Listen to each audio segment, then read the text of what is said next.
ಎಲ್ಲರಿಗೂ ನಮಸ್ಕಾರಗಳು. ಈ ದಿನ ನಾವು ವಂಗೆ ಬುಡಕಟ್ಟು ಜನಾಂಗದವರ ಬಗ್ಗೆ ತಿಳಿದುಕೊಳ್ಳೋಣ. ವಂಗೆ ಬುಡಕಟ್ಟು ಜನಾಂಗದವರು ಎಲ್ಲಿ ವಾಸಿಸುತ್ತಾರೆ? ಇವರು ಯಾವ ಧರ್ಮದವರು? ನಮಗೆ ನಿಮಗೆ ಹಲ್ಲುಗಳ ಬಣ್ಣ ಬಿಳಿಯಾಗಿರುವುದು ಇಷ್ಟವಲ್ಲವೇ? ಆದರೆ ವಂಗೆ ಬುಡಕಟ್ಟು ಜನಾಂಗದವರಿಗೆ ಹಲ್ಲುಗಳ ಬಣ್ಣ ಬಿಳಿಯಾಗಿರುವುದು ಇಷ್ಟವಿಲ್ಲವೇ? ಇವುಗಳೆಲ್ಲದರ ಬಗ್ಗೆ ಮಾಹಿತಿಯನ್ನ ಈ ವಿಡಿಯೋದಲ್ಲಿ ತಿಳಿದುಕೊಳ್ಳೋಣ ಬನ್ನಿ.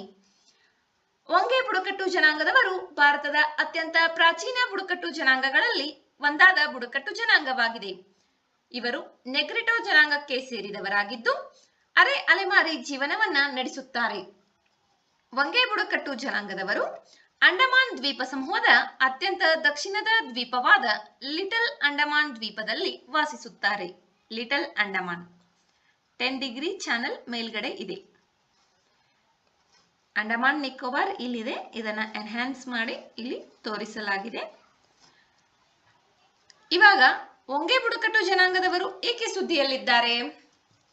ಇತ್ತೀಚೆಗೆ ಅಂಡಮಾನ್ ಮತ್ತು ನಿಕೋಬಾರ್ ದ್ವೀಪಗಳ ಆಡಳಿತವು ಪ್ರಧಾನಮಂತ್ರಿ ಜನಜಾತಿ ಆದಿವಾಸಿ ನ್ಯಾಯ ಮಹಾ ಅಭಿಯಾನದ ಅಡಿಯಲ್ಲಿ ಡುಗಾಂಗ್ ಕ್ರೀಕ್ ನಲ್ಲಿ ವಂಗೆ ಬುಡಕಟ್ಟು ಜನಾಂಗದವರಿಗಾಗಿ ತೆಂಗಿನಕಾಯಿ ಆಧಾರಿತ ಉತ್ಪನ್ನಗಳ ಮೂಲಕ ಅವರನ್ನು ಸ್ವಾವಲಂಬಿಗಳನ್ನಾಗಿ ಮಾಡಲು ವಂದನ್ ವಿಕಾಸ್ ಕೇಂದ್ರವನ್ನ ಸ್ಥಾಪಿಸಿದೆ.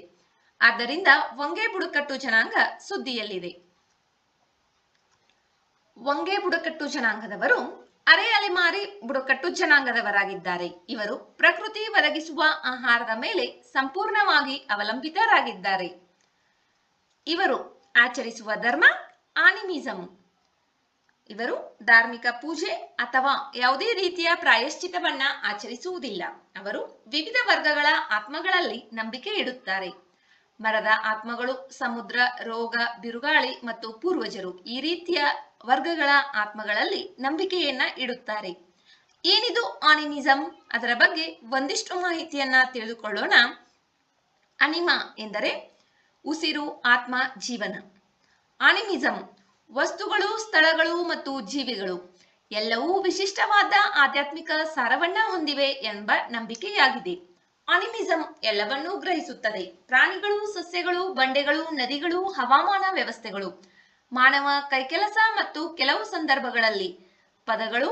ಆನಿಮಿಸಂ ಎನ್ನುವುದು ಅಲೌಕಿಕ ಬ್ರಹ್ಮಾಂಡದ ಮೇಲೆ ಕೇಂದ್ರೀಕರಿಸುವ ಒಂದು ಆಧ್ಯಾತ್ಮಿಕ ನಂಬಿಕೆಯಾಗಿದೆ. ವಂಗೆ ಜನರು ತಮ್ಮದೇ ಆದ ಭಾಷೆಯನ್ನ ಮಾತನಾಡುತ್ತಾರೆ, ಆದರೆ ಆ ಭಾಷೆಗೆ ಯಾವುದೇ ರೀತಿಯ ಲಿಪಿಯೂ ಇಲ್ಲ. ಇನ್ನು ಇಂಟ್ರೆಸ್ಟಿಂಗ್ ಫ್ಯಾಕ್ಟ್ ಇಲ್ಲಿದೆ ನೋಡಿ. ಮುತ್ತಿನಂತಹ ಬಿಳಿ ಹಲ್ಲುಗಳನ್ನ ಇವರು ಸಾವಿನ ಸಂಕೇತವೆಂದು ಪರಿಗಣಿಸುತ್ತಾರೆ. ಓಂಗೆಸ್ನಲ್ಲಿ ಹಲ್ಲುಗಳ ಬಣ್ಣವು ವಿಶಿಷ್ಟವಾದ ವ್ಯಾಖ್ಯಾನವನ್ನ ಹೊಂದಿದೆ. ಅವರು ತಮ್ಮ ಹಲ್ಲುಗಳಿಗೆ ಕೆಂಪು ಬಣ್ಣವನ್ನ ನೀಡಲು ತೊಗಟೆಯನ್ನ ಅಗೆಯುವುದನ್ನ ಮುಂದುವರಿಸುತ್ತಾರೆ. ಈ ವಂಗೆ ಬುಡಕಟ್ಟು ಜನಾಂಗದವರಲ್ಲಿ ಬಿಳಿ ಹಲ್ಲುಗಳ ಬಣ್ಣ ಬಿಳಿಯಾಗಿದ್ದರೆ ಅದು ಸಾವಿನ ಸಂಕೇತವೆಂದು ಪರಿಗಣಿಸುತ್ತಾರೆ.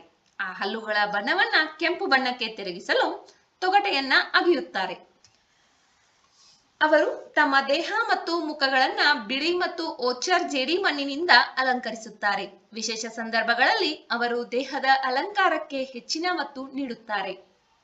1940ರ ದಶಕದವರೆಗೆ ವಂಗೆ ಜನರು ಗೌಬಲಂಬಾಂಬೆಯ ಏಕೈಕ ಶಾಶ್ವತ ನಿವಾಸಿಗಳಾಗಿದ್ದರು. ಅವರು ಈಗ 732 ಚದರ ಕಿಲೋಮೀಟರ್ ವಿಸ್ತೀರ್ಣದ ಈ ದ್ವೀಪವನ್ನು ಭಾರತ, ಬಾಂಗ್ಲಾದೇಶ್ ಮತ್ತು ನಿಕೋಬಾರ್ ದ್ವೀಪಗಳಿಂದ ಬಂದ ಸುಮಾರು 17,000 ವಸಾಹತುಗಾರರೊಂದಿಗೆ ಹಂಚಿಕೊಂಡಿದ್ದಾರೆ. ಬ್ರಿಟಿಷ್ ವಸಾಹತುಗಾರರು ಮತ್ತು ಭಾರತೀಯ ವಸಾಹತುಗಾರರ ಸಂಪರ್ಕದ ನಂತರ ವಂಗೆ ಜನಸಂಖ್ಯೆಯೂ ಸಹ ನಾಶವಾಗಿದೆ. 1900ರಲ್ಲಿ 670ರಷ್ಟಿದ್ದ ಜನಸಂಖ್ಯೆಯು 2000ರ ದಶಕದಲ್ಲಿ ಕೇವಲ 96 ಸದಸ್ಯರಿಗೆ ಇಳಿಯಿತು. ಅವರು ಈಗ ಡುಗಾಂಗ್ ಕ್ರೀಕ್ ನಲ್ಲಿರುವ ಒಂದು ಮೀಸಲು ಪ್ರದೇಶದಲ್ಲಿ ವಾಸಿಸುತ್ತಿದ್ದಾರೆ. ವಂಗೆ ಬುಡಕಟ್ಟು ಜನಾಂಗವು ವಿಶ್ವದ ಅತ್ಯಂತ ಕಡಿಮೆ ಫಲವತ್ತಾದ ಮತ್ತು ಬಂಜೆತನವನ್ನ ಹೊಂದಿರುವ ಸಮುದಾಯಗಳಲ್ಲಿ ಒಂದಾಗಿದೆ. ಬಂಜೆತನವು 40%ಕ್ಕಿಂತ ಹೆಚ್ಚು ವಿವಾಹಿತ ದಂಪತಿಗಳ ಮೇಲೆ ಪರಿಣಾಮವನ್ನ ಬೀರುತ್ತಿದೆ. ಆದ್ದರಿಂದ ವಂಗೆ ಬುಡಕಟ್ಟು ಜನಾಂಗದವರ ಜನಸಂಖ್ಯೆಯು ಕಡಿಮೆಯಾಗುತ್ತಿದೆ. ಹೊಸದಾದ ಮಾಹಿತಿಯನ್ನ ತಿಳಿದುಕೊಂಡಿದ್ದೇವೆ.